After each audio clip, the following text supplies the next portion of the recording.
subscribe now and press the bell icon. Never miss an update. যুক্তির আতশকাচ দিয়ে সবকিছুর বিশ্লেষণ সম্ভব নয়। ইন্দ্রিয় গ্রাহ্য জগৎ যেমন আছে, তেমনি আছে অতীন্দ্রিয় জগৎ। সে জগতে সবকিছু বিচিত্র, সবকিছু যুক্তির মাধ্যমে যাচাই করা চলে না। এই অতি প্রাকৃত জগৎকে গায়ের জোরে অস্বীকার যারা করে, তারা পৃথিবীর 12 আনা রহস্যের খোঁজ পায় না। অনেক সময় আমরা মনকে বোঝাই এসব চোখের ভুল, মনের ভুল, যা ঘটেছে নিছক কল্পনা অথবা মনের তৈরি মায়া। কিন্তু সঙ্গোপনে নিজের মনের মুখোমুখি যখন বসি, তখন এসব অবজ্ঞা করা দুরূহ হয়ে ওঠে। ভনিতা ছেড়ে আসল ঘটনার কথা বলি। রায়পুর থেকে 36 মাইল পশ্চিমে আধা শহর, নাম খুরশিদগড়। আধা শহর বলছি এই জন্য, পাকা রাস্তা আছে, গোটা কয়েক অফিস, একটা পেট্রোল পাম্প, মোটরের কারখানা। পাকা রাস্তার পরিধি পার হলেই নিবিড় জঙ্গল, ছোট ছোট টিলা, কিছুটা অঞ্চল সংরক্ষিত সরকারি বন বিভাগের। প্রথম এসেছিলাম বছর 10 আগে এক টিম্বার কোম্পানির প্রতিনিধি হিসেবে। কাজ বিশেষ কিছু নয়, জঙ্গল থেকে কাটা কাঠের হিসেব রাখতে হতো। 2 জন কর্মচারী, মাসান্তে তাদের মাইনে দেওয়া। অবসর সময় শিকার। শিকারের হাতে খড়ি হয়েছিল উড়িষ্যার জঙ্গলে। বাবা সেখানে বন বিভাগে ছিলেন, জরিপের কাজে। তিনি হাতে করে শিকার শিখিয়েছিলেন। প্রথমে সাম্বার, অ্যান্টিলোপ, তারপর বন্য বরাহ, শেষকালে লেপার্ড। নিজের দক্ষতার ওপর বেশ আস্থা হয়েছিল। এদিক ওদিক থেকে শিকারের জন্য ডাকও আসত। তারপর খুরশিদগড়ে আবার যখন এলাম, তখন আমার পদোন্নতি হয়েছে। এক বিশ্বজোড়া পেট্রোল কোম্পানির আমি ভ্রাম্যমান পরিদর্শক। বড় শহর বদলায়, তার রাস্তাঘাট, বাড়ি বাগান কয়েক বছর অন্তর নতুন রূপ পাল্টায়। কিন্তু খুরশিদগড়ের মতন আধা শহর শতাব্দীর পর শতাব্দী একরকম থাকে। পুরনো বাসিন্দারা এসে ঘিরে ধরল, কুশল প্রশ্ন, নিমন্ত্রণের হিড়িক, অনেক রাত পর্যন্ত গল্পগুজব। আড্ডা ভাঙবার মুখে আদিবাসীর দল এসে দাঁড়ালো। খালি গা, পরনে নেংটি, চুলে পালক গোঁজা, কারো কারো হাতে টাঙ্গি আর বর্ষা। এদের বাস জঙ্গলের মধ্যে, ঝর্ণার ধারে। রাস্তা তৈরির কাজ করে, মেয়ে পুরুষ দুজনেই। সারা বছর এই কাজ থাকে না, বিশেষ করে বর্ষাকালে। তখন এরা জঙ্গল সাফ করে, চাষবাস করে, হরিণ কিংবা পাখি শিকার করে আগুনে ঝলসে খায়। বাবু, তুই এসেছিস, এবার বাঁচা। মনে হলো চেনা লোক। 10 বছর আগে আমাকে দেখেছে। মুখ তুলে দেখলাম, ঠিক তাই। মোড়ল কথা বলছে, চুলে পাক ধরেছে, কিন্তু পেশি এখনো সতেজ, টান টান চেহারা। আগের বার বাঁচিয়েছিলি। এর আগে একবার চিতার উপদ্রব হয়েছিল। এদের ছাগল মুরগি তুলে নিয়ে যেত। একবার উঠোনে তেল মাখিয়ে একটা বাচ্চাকে রোদে শুইয়ে রেখেছিল। দিন দুপুরে চিতা ঝাঁপিয়ে পড়ে তাকে নিয়ে উধাও। এক বুড়ো কাছে বসে পাহারা দিচ্ছিল। সে মুহূর্তের জন্য দেখল একটা হলুদ ঝিলিক উঠোনের ওপর পড়েই আবার মিলিয়ে গেল। সেই সময় এরা দল বেঁধে এসেছিল। বাবু, তোর বন্দুক নিয়ে একবার চল, আমাদের সর্বনাশ হয়ে যাচ্ছে। গিয়েছিলাম। চিতা শিকার সহজ নয়। বন্দুক হাতে সব সময় সজাগ থাকতে হয়। চিতার থাবার তলায় ডানলোপিলোর প্যাডিং, পাশ দিয়ে গেলেও শব্দ পাওয়া যায় না। তাছাড়া এরা গাছে উঠতেও দক্ষ। যে গাছের তলায় শিকারী বন্দুক নিয়ে তৈরি হয়ে আছে, চিতা হয়তো ওত পেতে রয়েছে সেই গাছেরই ডালে। সুযোগ বুঝে শিকারীর ওপর ঝাঁপিয়ে পড়বে। প্রথমত একটা কিল রাখা হলো। ঝর্ণার ধারে একটা ঝোপের পাশে মরা মোরগ। আমি কাছেই একটা গাছের ডালে বসে রইলাম। একদিন দুদিন গেল, কিছু হলো না। অথচ ঝোপের মধ্যে চিতার ল্যাজ আছাড়ানো শব্দ কানে এলো। বার দুয়েক পাতার ফাঁকে তার জ্বলন্ত দুটি চোখও দৃষ্টিগোচর হলো, কিন্তু চিতা বাইরে এলো না। সম্ভবত সে বাতাসে মানুষের গন্ধ পেয়ে থাকবে। বুঝলাম এভাবে তাকে কাবু করা যাবে না। আদিবাসীদের বললাম, তোমরা এক কাজ করো, 3 দিক থেকে ঝোপটা পেটাতে শুরু করো, তাহলেই চিতা বের হবে। ফাঁকা দিকে আমি তৈরি থাকবো বন্দুক নিয়ে, বের হলেই গুলি চালাবো। এতে বিপদের সম্ভাবনাও যথেষ্ট। মরিয়া চিতা লোকেদের ঘাড়ের উপরও ঝাঁপিয়ে পড়তে পারে। যার উপর পড়বে তার নিস্তার নেই। কিন্তু শিকারে কিছু বিপদের সম্ভাবনা তো থাকেই। ঝোপের একটা দিকে ঝর্ণা।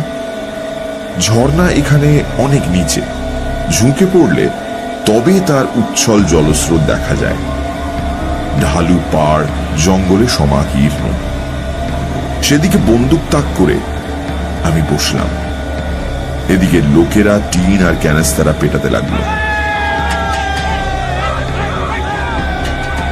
অত্যুৎসাহী 2-1 কাপড়ের বলে পেট্রোল মাখিয়ে তাতে আগুন জেলে ঝোপের মধ্যে ফেলতে শুরু করল।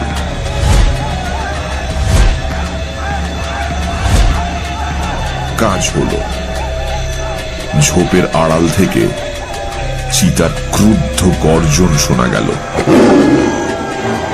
প্রায় ঘন্টা কয়েক পর ঝোপের মধ্যে একটা তীব্র আলোড়ন। চিতাটা লাফিয়ে শূন্যে উঠল। পরিষ্কার দিনের আলো, আকাশে ছিটে ফোটাও মেঘ নেই। হলুদ রঙের একটা বলের আকার। চিতা নিজের শরীরটা গুটিয়ে নিয়েছে। কাছের মার্বেলের মতো জ্বলছে দুটো চোখ। বড় বড় দাঁতের ফাঁক দিয়ে লাল টকটকে জিভটা বেরিয়ে পড়ছে। প্রায় সঙ্গে সঙ্গে গুলি করলাম, পরপর দুটো। প্রথমটা পেছনের পায়ের উপর লাগলো, আর দ্বিতীয়টা চোয়ালে। চোয়াল ভেঙে যাওয়ার শব্দ হলো। শূন্যেই ডিগবাজি দিয়ে চিতাটা নিচের ঘন জঙ্গলের মধ্যে ঢুকে গেল। তার প্রাণে বেঁচে থাকার প্রশ্নই ওঠে না। চোয়াল গুঁড়িয়ে যেতে নিজের চোখে দেখেছি, কিন্তু আফসোস হলো শিকার হাতের মুঠোয় এলো না। খুব অল্প সময়, তবু তার মধ্যে নজর এড়ায়নি। চিতার একটা কান নেই। সম্ভবত বনে বাদারে ঘোরার সময় কাঁটা গাছে লেগে কানটা কেটে গেছে। দ্বিতীয় বৈশিষ্ট্য আরো বিস্ময়কর। চিতার দেহের একপাশে কোনো দাগ নেই, ধূসর বর্ণ। পরে 2-1 পশুতত্ত্ববিদের সঙ্গে এ বিষয়ে আলাপ করেছি। তারা অবশ্যই কোনো সন্তোষজনক উত্তর দিতে পারেনি। চিতাটা যে মারা গিয়েছিল সে বিষয়ে নিশ্চিত হবার আরো একটা কারণ ছিল। তারপর থেকে আর কোন রকম উপদ্রব হয়নি। 10 বছর পরে আবার সেই উপদ্রব। বাঁচা বাবু বাঁচা, সর্বনাশ হয়ে যাচ্ছে। পিছনে দাঁড়ানো একজন মোড়লের কথার প্রতিবাদ করল। এ কি বাঘ যে বাবু বন্দুকের টোটা ভরে মারবে আর বাঘ খতম? এ তো পিরেত, বাঘের রূপ ধরিয়ে এসেছে। শুনলাম, কোনো মন্তব্য করলাম না। আদিবাসীদের জগতে ভূত প্রেতের অবাধ রাজত্ব। হঠাৎ ঝড়ে গাছ পড়ে গেলে সেও অপদেবতার কাণ্ড। আবার গভীর রাতে শকুন শাবকের করুণ কান্নাও সেই প্রেতের কারসাজি।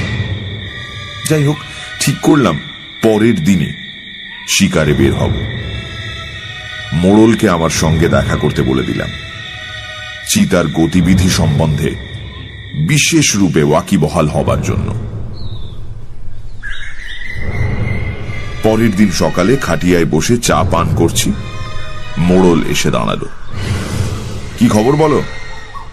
খবর আর কি বলবো বাবু, কাল মমিন যা বলেছে কথাটা মিথ্যা নয়। মমিনকে? আর সে কি বলেছে? মমিন আমার ভাইয়ের ছেলে, সে বলেছে চিতা নয়, উপদেবতা। ও ঠিকই বলেছে। কেন? তাকে স্বীকার করা যায় না। মাস 6 আগে বন বিভাগের এক সাহেব এসেছিল, 10 দিন ধরে নাজেহাল। এই দেখলো চিতা সামনের এক গাছের আড়ালে বন্দুক ছুড়লো, বাস কোথাও কিচ্ছু নাই। একটু পরেই দেখলো চিতা পিছনের পাথরের ঢিবির পাশে। শেষকালে সাহেব বন্দুক কাঁধে নিয়ে ফিরে গিয়েছিল। ও স্বীকার করেছিল চিতালয়, ভৌতিক কিছু একটা। হেসে বললাম, সাহেব শিকারে যাওয়ার আগে ক গ্লাস শরাব টেনে নিতেন সেই হিসেব রাখো মোড়ল। হ্যাঁ, শুধু সামনে পিছনে কেন, তেমন হলে চারপাশে 4টে চিতা দেখতে পেত। তুমি না সত্যি। আমার রসিকতায় মোড়ল কিন্তু হাসল না। মোড়লের কাছে শুনলাম নদীর ওপারে বনের মধ্যে চিতার আস্তানা। সময় সুযোগ বুঝে সে নদী সাঁতরে এপারে চলে আসে। দুপুরে যখন এপারের মাঠে আদিবাসী ছেলেরা গরু ছাগল চড়াতে আসে, তখন তাদের অন্যমনস্কতার সুযোগ নিয়ে চিতা ছোট সাইজের গরু কিংবা ছাগলের ওপর লাফিয়ে পড়ে। তারপর আধমরা শিকার পিঠে নিয়ে অক্লেশে নদী পার হয়ে নিজের আস্তানায় ফিরে যায়। কোনো কোনো দিন এপারের জঙ্গলের মধ্যে বসেও আহার শেষ করে। একটা বেপরোয়া ভাব, অকুত ভয়, অসম সাহসিক। হলুদ বর্ণের এই অগ্নিশিখা আশপাশের সকলের আতঙ্ক। আমি বললাম, ঠিক আছে, আজ দুপুরবেলা গাছের ডালে বন্দুক নিয়ে অপেক্ষা করব, ঠিক গোচারণ ভূমির পাশে। হয়তো কয়েকদিন অপেক্ষা করতে হবে, কিন্তু এই ছাড়া তো আর পথ দেখছি না। খাওয়া দাওয়ার পর খাকি শার্ট আর হাফ প্যান্ট পরে তৈরি হচ্ছি, এলো গোকুল প্রসাদ। আমি যে পেট্রোল কোম্পানির প্রতিনিধি, গোকুল প্রসাদ সেই কোম্পানির এখানকার ডিস্ট্রিবিউটর। আমাকে দেখে বলল, একে রণসাজে কোথায়? অবশ্য কিপাং নদীর ধারে হরিয়াল আর তিতিরের ঝাঁক নামে এই সময়। পাখি নয় গোকুল, চিতা শিকারে। দৃশ্যত গোকুল প্রসাদের মুখের রং বদলালো। সে গলার স্বর খানিক নামিয়ে নিয়ে বলল, জঙ্গলে যে চিতা অত্যাচার করছে সেটা নাকি? হ্যাঁ, আদিবাসীদের দল এসেছিল, সেই চিতার কথাই বলল। সর্বনাশ, ওই কাজ করবেন না। গোকুল প্রসাদের কণ্ঠে আতঙ্কের স্পর্শ। কেন? ওটা চিতা নয়, অশরীরী কিছু। জোরে হেসে উঠলাম। জানতাম গোকুল প্রসাদ কখনো নেশা ভাঙ করে না, জীবনে বিড়ি সিগারেটও খায়নি। কাজেই নেশার ঘোরে কিছু দেখবে এমন সম্ভাবনা কম। তবে গোকুল প্রসাদের সঙ্গে দেখা হয়েছিল বছরখানেক আগে। তখনও পর্যন্ত সে অকলঙ্ক চরিত্র ছিল। বছরখানেকের মধ্যে যদি নেশার দাস হয়ে থাকে তো বলতে পারবো না। তাই প্রশ্ন করলাম, কি ব্যাপার বলো তো? গোকুল প্রসাদ খাটিয়ার ওপর চেপে বসল। দিন 15 আগে আমি রায়পুর থেকে ফিরছিলাম, চাচার বাড়ি থেকে। বের হতে দেরি হয়ে গেল, মাঝপথে সন্ধ্যা নামলো। আমি গাড়ি চালিয়ে আসছিলাম, জঙ্গলের পাশের রাস্তায় এসেছি। দেখি ঝোপের ধারে একটা চিতা বসে বসে নিজের পায়ের থাবা চাটছে। মোটরের হেডলাইটে তার দুটো চোখ সবুজ মার্বেলের মতন জ্বলে উঠল। আমি একটু ভয়ই পেয়েছিলাম, সঙ্গে কোনো হাতিয়ার নেই। চিতা যদি মোটরের ওপর ঝাঁপিয়ে পড়ে তাহলে তো বিপদ। মরিয়া হয়ে অ্যাক্সিলারেটরে চাপ দিলাম। স্পিডোমিটারের কাঁটা থরথর করে কাঁপতে লাগলো। মোটর বাতাসের বেগে উড়ে চলে গেল। মাইল 2 গিয়ে মোটরের গতি কমালাম। বাঁক ঘুরতেই এক দৃশ্য, ঝোপের কাছে বসে চিতাটা থাবার চাটছে। আমি হেসে অভয় দিলাম। তোমার কি ধারণা এত বড় জঙ্গলে চিতা মাত্র একটি, আর নেই? গোকুল প্রসাদ মানতে চাইল না। কিন্তু এটা এক চিতা, সে বিষয়ে আমার কোনো সন্দেহ নেই। এক সাইজ, এক বসার ভঙ্গি, পরপর 4 বার এক দৃশ্য দেখলাম। আমি আর কিছু বললাম না। এদেশে সিদ্ধি পান নেশার মধ্যে পরিগণিত হয় না। খুব সম্ভব চাচার বাড়িতে গোকুল প্রসাদ সিদ্ধির শরবত পান করে থাকবে। তারই কল্যাণে রাস্তার দুপাশে কেবল চিতাই দেখেছে। একটু বসে গোকুল প্রসাদ চলে গেল। তারপরেই মোড়ল এলো। আমি তৈরিই ছিলাম, মোড়লের সঙ্গে বেরিয়ে পড়লাম। এবার কিল কি হবে? পথে যেতে যেতে জিজ্ঞাসা করলাম।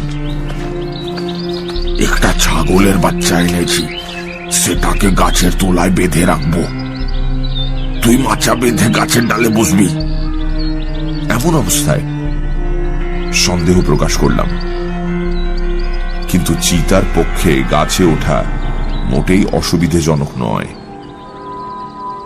মোড়ল বলল, সে ব্যবস্থাও করা হয়েছে। তুই গাছে উঠে গেলে ওর তলায় জঙ্গল থেকে কাঁটা গাছ এনে রেখে দিব। কাঁটা গাছ দেখলে বাঘ সেদিকে ঘেঁষে না। আয়োজন অবশ্য ভালোই, কিন্তু কোনো কারণে বিপদের সম্মুখীন হলে দ্রুত গাছ থেকে অবতরণ করার পথ বন্ধ।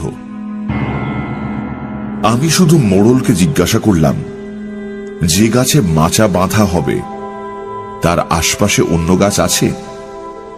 মোড়ল মাথা নাড়ল, না। আমার এই প্রশ্ন করার উদ্দেশ্য, চিতাটা পাশের কোনো গাছে উঠে আমার উপর ঝাঁপিয়ে পড়তে পারে কিনা। যখন মাচার কাছে গিয়ে পৌঁছলাম তখন দুপুরের রোদ স্তিমিত।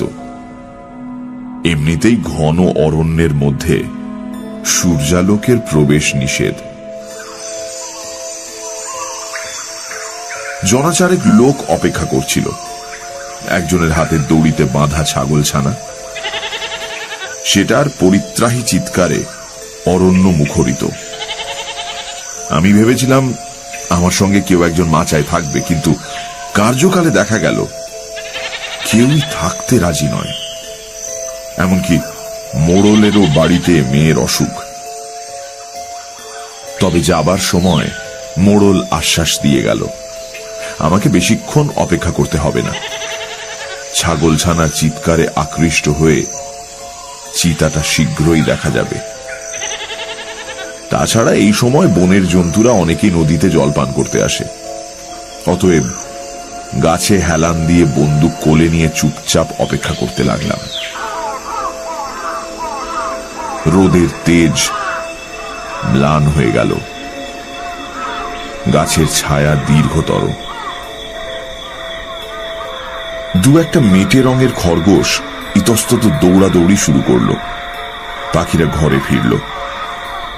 তাদের অপূর্ব কাকলিতে অরণ্যের নীরবতা খান খান হয়ে গেল। সন্ধে নামল। ঝোপে ঝোপে জোনাকির ঝাঁক। দূরে দু একটা ময়ূরের ডাক শোনা গেল।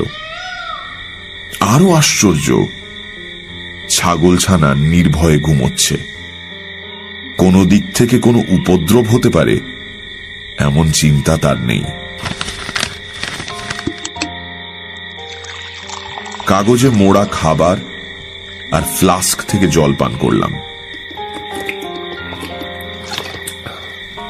বুঝতে পারলাম সারাটা রাত এইরকম ত্রিশঙ্কুর মতো কাটাতে হবে।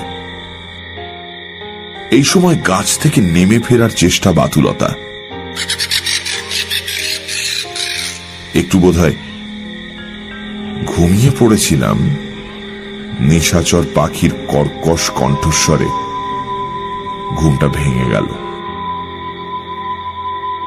ছাগলছানা তখনও অঘোরে ঘুমোচ্ছে।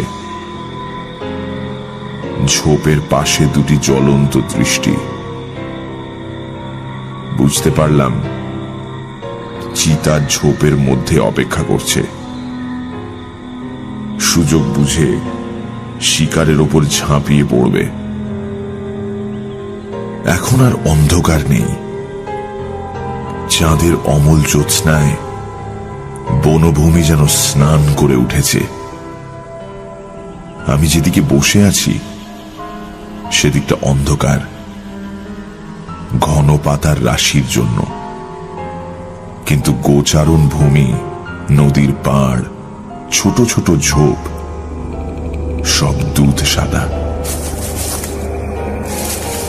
ঝোপটা নড়ে উঠল। আমি বন্দুক নিয়ে তৈরিই ছিলাম। চিতা অত্যন্ত সাবধানে ঝোপ থেকে বাইরে এসে দাঁড়ালো। চিতাটা পরিষ্কার দেখা যাচ্ছে। কোথাও একটু অন্ধকার নেই। আমি এক ঝলক দেখেই চমকে উঠলাম। একটা কান কাটা, শরীরের একদিকে কোনো দাগ নেই, ধূসর বর্ণ। তার মানে বছর 10 আগে যে চিতাকে গুলি করে হত্যা করেছিলাম, পরলোক থেকে সেই চিতা ফিরে এসে আমার সামনে দাঁড়িয়েছে।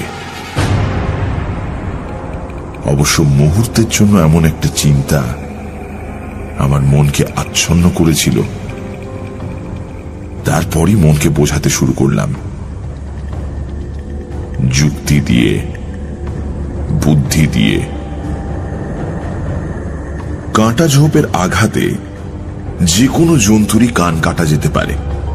এর মধ্যে আশ্চর্যজনক কিচ্ছু নেই। বিশেষ করে সিংহ, বাঘ, চিতা যারা শিকার ধরবার আগে গুঁড়ি মেরে চলে। আর দেহের কিছুটা ধূসর হওয়াটাও বিচিত্র নয়। কে জানে সামনে দাঁড়ানো চিতাটা 10 বছর আগে নিহত চিতার বংশোদ্ভূত কিনা। চিতার গন্ধে ছাগলছানা জেগে উঠেছে। শুধু জেগে ওঠা নয়, বিপদের গুরুত্ব বুঝতে পেরেছে।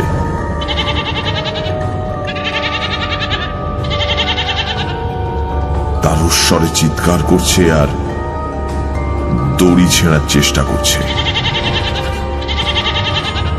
আশ্চর্য, চিতার লক্ষ্য কিন্তু ছাগলছানা নয়। সে এক দৃষ্টে আমার দিকে দেখছে।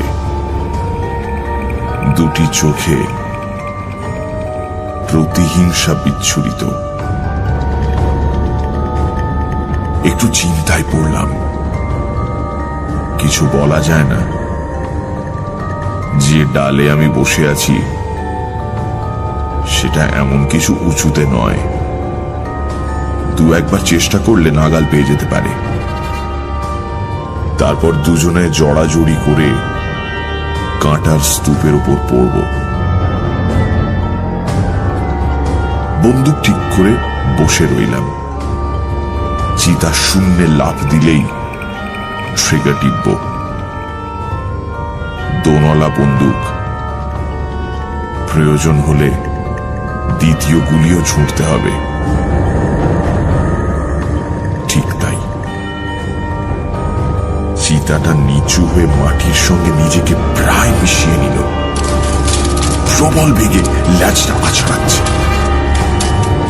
ল্যাজের ঝাপটায় শুকনো পাতার স্তূপ ইতস্তত উঠতে লাগলো।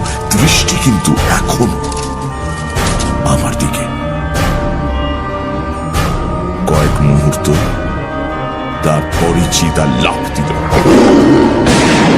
আর সঙ্গে সঙ্গে গুলি ছুঁড়লাম। ঠিক পাঁজরে গিয়ে লাগলো।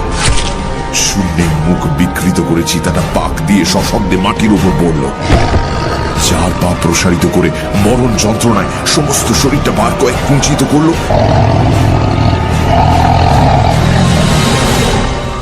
তারপর স্থির হয়ে গেল।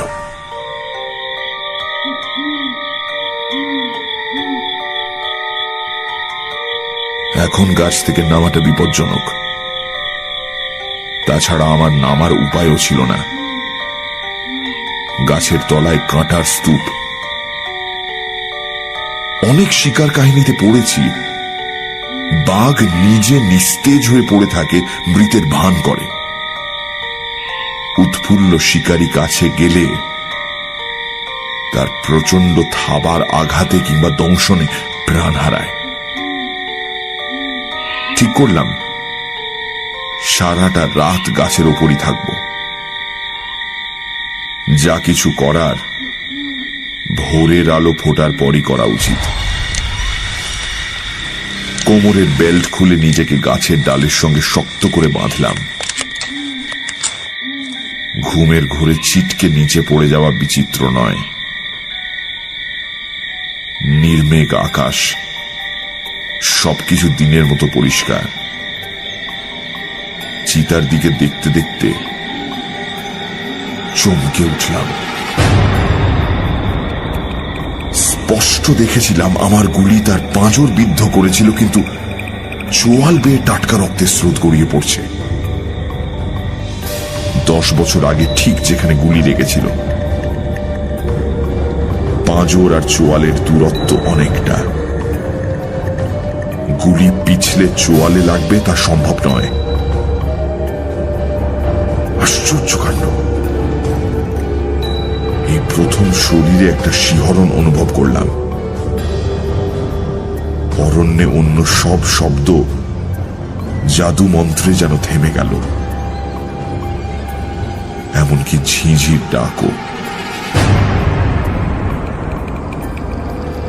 একসময় ঘুমিয়ে পড়েছিলাম।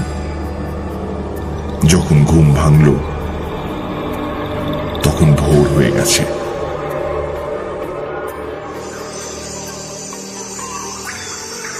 চারিদিকে পাখির স্বর শোনা যাচ্ছে।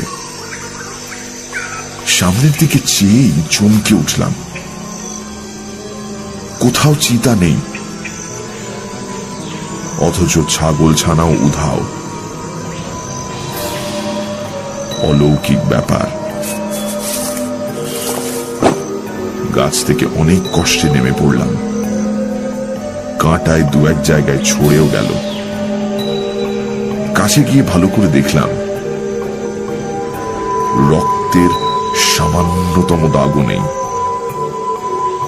ছাগল ছানা যে দড়িতে বাঁধা ছিল সেটাও নেই, খুঁটিটাও নিখোঁজ। তাহলে কাল রাতে ওসব কিছু কি স্বপ্নে ঘটেছিল? তা কি সম্ভব? নিজের বন্দুক পরীক্ষা করে দেখলাম 2টো গুলি রয়েছে। গুলি ছোঁড়া হয়েছিল তার কোনো প্রমাণ নেই। একটু পরেই আদিবাসীরা এসে জড়ো হবে, কি বলবো তাদের?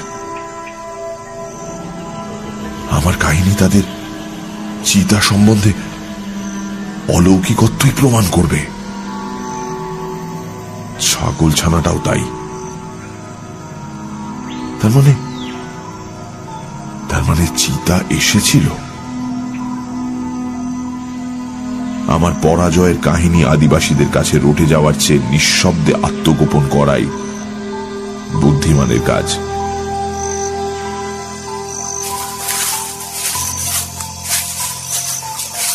চলতে শুরু করলাম। একটু চলতেই মনে হলো পিছনে কে যেন আমাকে গোপনে অনুসরণ করছে। পিছন ফিরে দেখেই থমকে দাঁড়ালাম। চলার শক্তিও কে যেন চুরি করে নিল। গাছের আড়ালে সেই চিতা, দুটি চোখে আগুনের ঝলক, চোয়াল আর পাঁজর দিয়ে রক্ত ঝরছে। আহত চিতা কি আমাকে অনুসরণ করছে?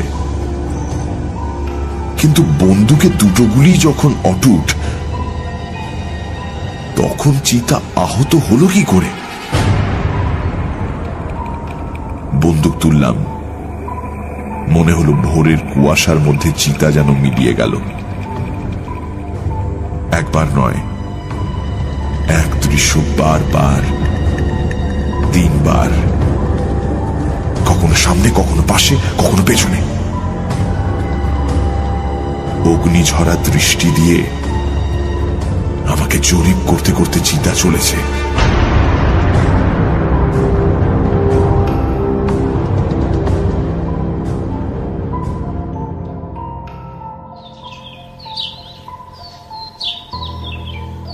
তারপর অনেক দিন কেটে গেছে, বয়স হয়েছে, শিকার করার শক্তি আর নেশা কোনোটাই নেই। প্রায় অবসর জীবন যাপন করছি। মাঝে মাঝে রায়পুর অঞ্চলের বন বিভাগের কয়েকজন দেখা করতে আসে। সকলের মুখেই এক কাহিনী শুনি। কাটা কান আর রক্তাক্ত দেহ নিয়ে যে চিতাকে প্রায়ই রাতের অন্ধকারে দেখা যায়, তাকে বধ করা কোনো শিকারীর পক্ষেই সম্ভব হয়নি। সকলেই বাধ্য হয়ে স্বীকার করেছে ওটা সাধারণ চিতা নয়, হয়তো চিতাই নয়, চিতার প্রেতাত্মা। আমারও তাই মত। কিন্তু আমার যুক্তিবাদী বন্ধুরা, যারা সবকিছু বিজ্ঞানের কোষ্টি পাথরে যাচাই করে নিতে চান, তাদের আমি কি করে বোঝাবো? অতীন্দ্রিয় জগতের রহস্য যুক্তি নির্ভর নয়, বিশ্বাস নির্ভর।